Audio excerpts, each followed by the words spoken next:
Hi, my name is Rosie Freeman, and I am one of the Spanish program consultants here at CLET World Languages.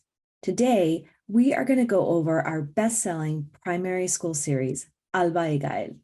ALBA Y GAEL is a 3-volume program for children, and it teaches them Spanish in a simple and fun way. So what is ALBA Y GAEL?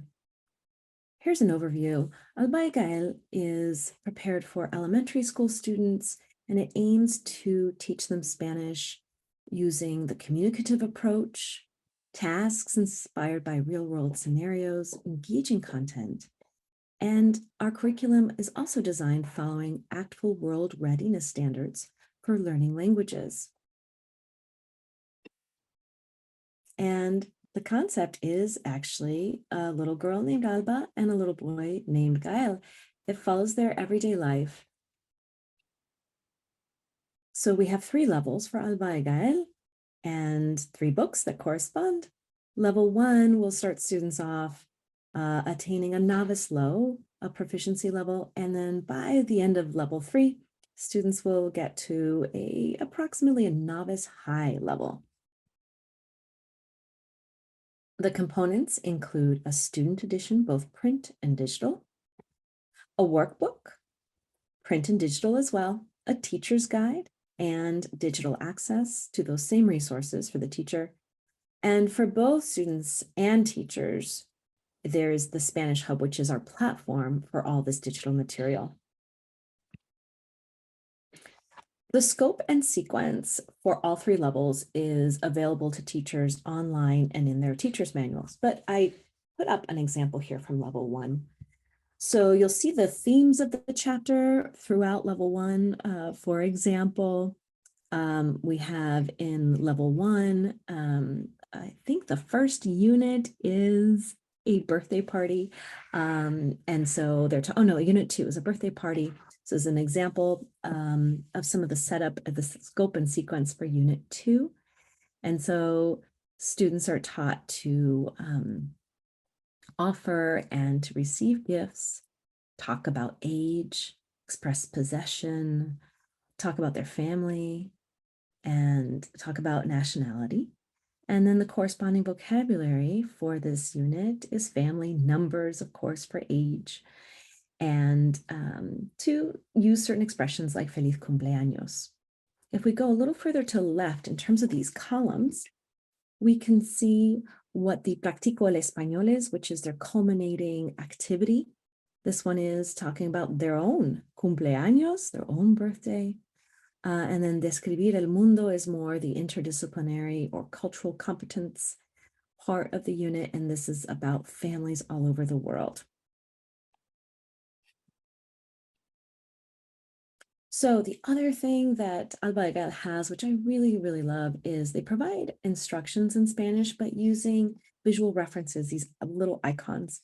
You can see here that every time activities ask students to speak, they'll see the habla icon, or to look at something, the mira icon. So let's talk about how these units are organized. So when you open a unit in ALBA Y GAEL, you're going to see first an opening page. It has a really rich illustration that allows us as teachers to visually introduce the theme and vocabulary of the unit. This picture is actually from that same unit we talked about, unit 2, about the birthday party. You can also access audio tracks for the same illustration, and it provides sound that bring the illustration to life. We also have sections in each unit called las lupas or con lupa. There are 3 of them.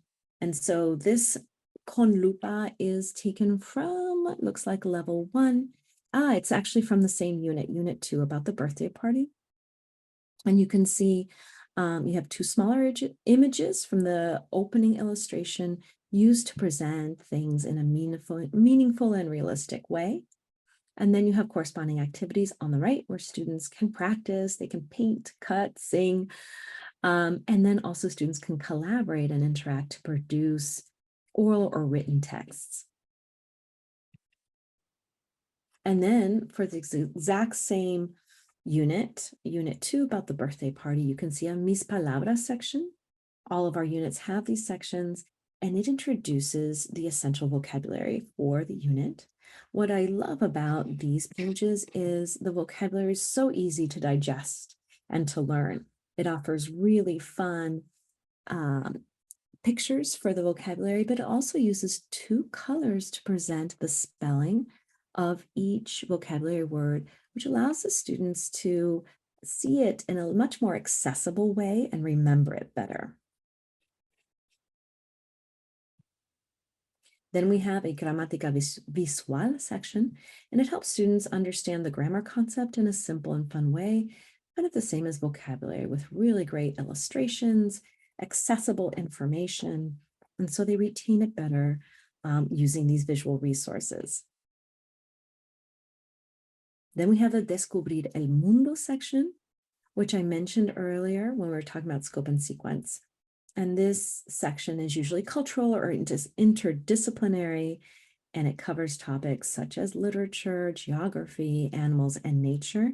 Here we have from a Unit 3 from ALBA Y GAEL, a page that offers information about Ecuador. So it's going to talk about some cultural aspects, but also pull in some zoology or biology by talking about Ecuador's Islas Galapagos and their corresponding animals. Then we have the Practicó el Español section, as we mentioned before, and you can see on the right, this is from level 3, so lower right of my screen. Here is a Practicó el Español section that walks students through creating their corresponding activity for what they've learned. Here it's a Mi gran póster sobre el espacio, my big poster about space. It offers a lot of help, even if it's in Spanish, a lot of scaffolding to show students what they're doing. And then an example of a finished product down here on the right, where it says, ¿Cómo lo presento? We have more resources in each of these units. Each one will have a mini diccionario at the end. It's organized by topic, and it allows students also to add their own vocabulary that they learned that maybe wasn't included in the essential vocabulary of the chapter. Other resources like the recortables we talked about, and of course, we always have the Spanish hub that corresponds to these sections of each unit. And so let's go ahead and look at the Spanish hub with a little bit more detail.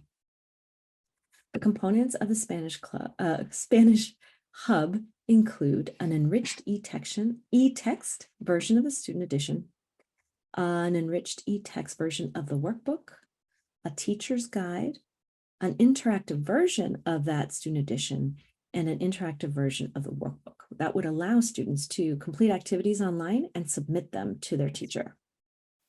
A couple of very specific examples of some of those things that we can access online. For example, the audios that we talked about with the beginning illustration, you can access and play that online.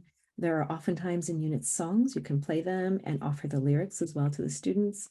We have also printable material online that teachers can download and print out. So we just were talking about how interactive these textbooks are. Students, for example, when they are in their interactive version of the textbook, they can write, they can even record themselves and attach files, and they can also self-correct and redo activities. Teachers can also customize the student's experience with the textbook. They can personalize activities, assign homework. They can change actually the number of attempts in an interactive activity for their students.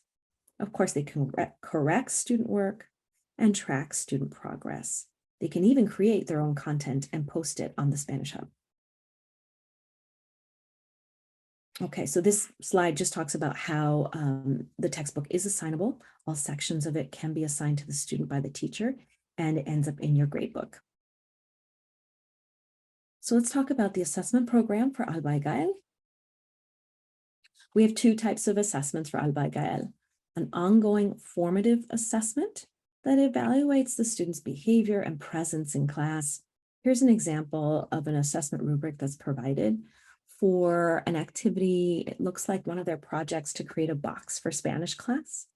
And it allows a teacher to choose between approaching expectations, meets expectations, and exceeds expectations, and also the two modalities, speaking and writing. We also offer a template to create your own rubric if you're a teacher.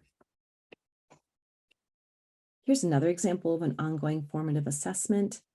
This is for personal competency. A student relates to their peers or collaborates well, etc. And then we have a summative evaluation that's based on that benchmark activity or task at the end of the chapter that we talked about. So this one is mi autorretrato.